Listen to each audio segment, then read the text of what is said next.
BJP के दिग्गज नेता और पूर्व सीएम येदियुरप्पा पर नाबालिग बच्ची के यौन उत्पीड़न का केस पोस्को के तहत एफआईआर। नमस्कार, मैं हूं दीपशिका।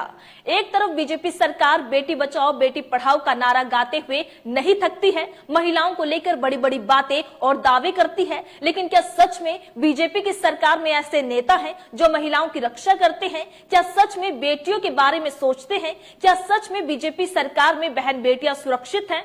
इस पर अब सवाल उठता है। आप सोच रहे होंगे कि हम ऐसा क्यों कह रहे हैं, तो हम आपको बता दें कि बड़ी खबर कर्नाटक से निकलकर सामने आई, जहां कर्नाटक के पूर्व मुख्यमंत्री और सीनियर बीजेपी नेता बीएस येदियुरप्पा पर पोस्को एक्ट के तहत एफआईआर की गई है। जी हां, पूर्व सीएम के खिलाफ एक नाबालिग लड़की से छेड़छाड़ करने के आरोप में एफआईआर दर्ज की गई है। मामला 2 फरवरी को बेंगलुरु का है। लोकल पुलिस स्टेशन में एफआईआर दर्ज की गई। 17 साल की पीड़िता की शिकायत के आधार पर बेंगलुरु के सदाशिव नगर पुलिस स्टेशन में बीएस येदियुरप्पा के खिलाफ पोस्को और 354A के तहत मामला दर्ज किया है। इधर येदियुरप्पा ने कहा कि मुझ पर लगे सभी आरोप झूठे हैं, लेकिन मैं अभी ये नहीं कह सकता इसके पीछे की कोई राजनीतिक मकसद है। पूर्व सीएम पर यौन उत्पीड़न का आरोप। एफआईआर के मुताबिक पीड़िता 2 फरवरी और उसके साथ हुए यौन उत्पीड़न के एक मामले में येदियुरप्पा से मदद मांगने बेंगलुरु में उनके डॉलर्स कॉलोनी स्थित घर में गई थी। तभी उन्होंने उसका यौन उत्पीड़न किया। जब पीड़िता कमरे से बाहर भागी तो उसने अपनी मां से कथित छेड़छाड़ के बारे में बताया। पीड़िता की मां की शिकायत के आधार पर एफआईआर दर्ज की गई है। हालांकि मामला सामने आने के बाद येदियुरप्पा के ऑफिस ने कुछ दस्तावेज जारी किए हैं, जिसमें बताया गया है कि एफआईआर करने वाली महिला अब अलग अलग लोगों पर 53 केस कर चुकी है।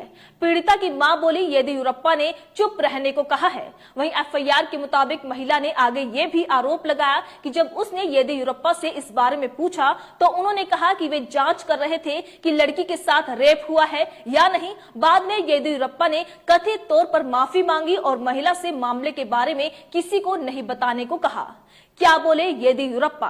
अपने ऊपर लगे यौन उत्पीड़न के आरोप पर येदियुरप्पा का कहना है कि कुछ दिन पहले एक महिला मेरे घर आई थी। वो रोते हुए कह रही थी कि कुछ समस्या है। मैंने उससे पूछा कि मामला क्या है और मैंने खुद पुलिस को फोन किया, कमिश्नर को मामले की जानकारी दी और उसने उसकी मदद करने को कहा।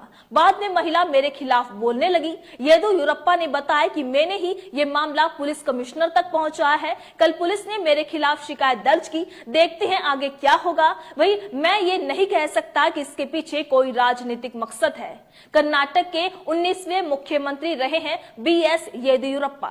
बीएस येदियुरप्पा ने 2007 में 7 दिनों के लिए कर्नाटक के मुख्यमंत्री के रूप में कार्य किया। इसके बाद उन्होंने 2008 से 2011 तक, मई 2018 में 3 दिनों के लिए और फिर जुलाई 2019 से जुलाई 2021 तक मुख्यमंत्री रह चुके हैं।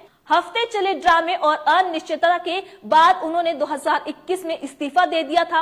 अपने फैसले की घोषणा करते समय येदियुरप्पा ने मंच से रोते हुए कहा था कि कर्नाटक के लोगों ने उनकी सरकार पर विश्वास खो दिया है। राज्य की कांग्रेस सरकार बोली, मामला संवेदनशील है।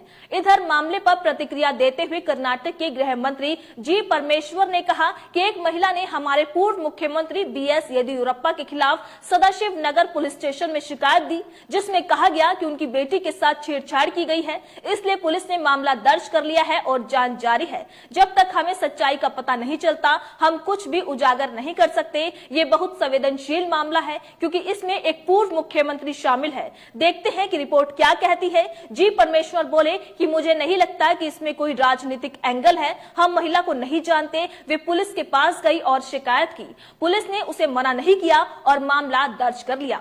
तो आप देख सकते हैं कि महिला सशक्तिकरण की बड़ी बड़ी बातें करने वाली बीजेपी सरकार ऐसे नेताओं को अपनी पार्टी में शय देती है जो नेता महिलाओं का चीरहरण करते हैं। और दुख की बात तो यह है कि ऐसे पीड़िता लड़ लड़ के थक जाती है, लेकिन उन नेताओं के खिलाफ कोई कार्यवाही नहीं होती, जैसे बृजभूषण सिंह, संदीप सिंह और अब येदियुरप्पा, जिस पर नाबालिग बच्चे के यौन उत्पीड़न का केस हुआ है।